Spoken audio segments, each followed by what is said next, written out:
کوئی بھی بندہ ہے اس کو عمل کرنے کا حکم دے اور آپ سمجھیں کہ یار یہ چیز تو شریعت کے خلاف ہے، مثلا ایک بہن ہے اس کو پردہ اتارنے کا کہے، یا اس کو ہاتھ لگائے غیر محرم خاتون کو، یا کوئی ایسا کام کرنے کو، غیر اللہ کے نام پر کوئی چیز ذبح کرنے کا حکم دے، کوئی ایسا کام کرنے کا عمل کہے جو شریعت کے خلاف ہے، فوری اپنا وہاں سے علاج بند کروا دیں۔ نمبر 17،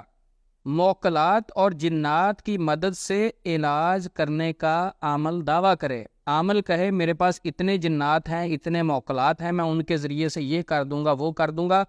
ایسے بہروپیے کے پاس بھی نہیں پھنسنا۔ یہ بندہ علاج کے نام پر خود جادو کر دے گا، آپ کو نفسیاتی ٹریپ کر لے گا۔ نمبر 18، مریض کو قبرستان میں بیٹھ کر چلہ لگانے کا حکم دے یا علاج کے نام پر خود قبرستان میں بیٹھ کر چلہ لگانے کا دعویٰ کرے۔ یا تو مریض کو کہے جا کر آپ نے قبرستان میں بیٹھ کر چلہ لگانا ہے، جب مریض کہے گا بھائی میں تو نہیں لگا سکتا چلہ، تو پھر عمل کہے اچھا اتنی اماؤنٹ مجھے دے دو، میں قبرستان میں بیٹھ کے آپ کے لیے چلہ لگاؤں گا، عمل کروں گا، قبرستان میں بیٹھ کے، نہر میں بیٹھ کے، سمندر میں بیٹھ کے، صحرا میں بیٹھ کے، کسی خوفزدہ جگہ پر، ویرانے جگہ پر بیٹھ کے آپ کے لیے چلہ لگاؤں گا، عمل کروں گا۔ ایسے روحانی معالج سے آپ نے اپنا علاج نہیں کروانا، فوری اپنا علاج بند کروا دینا ہے۔ اگر آپ کسی روحانی معالج سے اپنا علاج کروا رہے ہیں، ان 18 علامات میں سے ایک علامت بھی آپ کے معالج میں، آپ کے علاج کرنے والے میں پائی جاتی ہے، فوری اس سے بچ جائیں، فوری اس سے بچ جائیں۔ آپ کسی نہ کسی مصیبت اور پریشانی کا ضرور شکار ہوں گے۔ وہ نفسیاتی مسائل ہو سکتے ہیں، وہی شخص آپ پر جادو کر سکتا ہے، آپ کو ٹریپ کر سکتا ہے، آپ کو کسی غلط لائن پہ لے کے جا سکتا ہے، شریعت سے دور کر سکتا ہے، کیونکہ ان 18 کی 18 چیزوں کا اسلام سے، شریعت سے کوئی تعلق نہیں۔ یہ لوگ تجربے پر ڈالتے ہیں کہ ہاں اسلام میں یہ چیز نہیں، یہ ہمارے تجربات ہیں۔ جو تجربات ہوتے ہیں اگر وہ بھی غیر شرعی ہوں تو اس سے بھی بچنا چاہیے، اگر وہ ہمیں شریعت سے دور لے کے جا سکتے ہیں اس سے بچنا چاہیے۔ تیسرا، ان سے بندہ پوچھے بھائی یہ تجربات جو ہیں ان کی اتھینٹکسٹی آپ کے پاس کیا ہے؟ ہر عمل کا اپنا تجربہ ہے، کوئی کہے گا میرا یہ تجربہ، دوسرا عمل کہے گا میرا یہ تجربہ، تیسرا عمل کہے گا میرا۔ ان کے تجربات پر نہ چلیں، شریعت کے مطابق چلیں، نبی صلی اللہ علیہ وسلم کے بتائے ہوئے طریقے کے مطابق چلیں، بہت سارے فتنوں سے، مسائل سے آپ بچ جائیں گے۔ امید ہے کہ ہمارا میسج آپ کو اچھا لگا ہوگا۔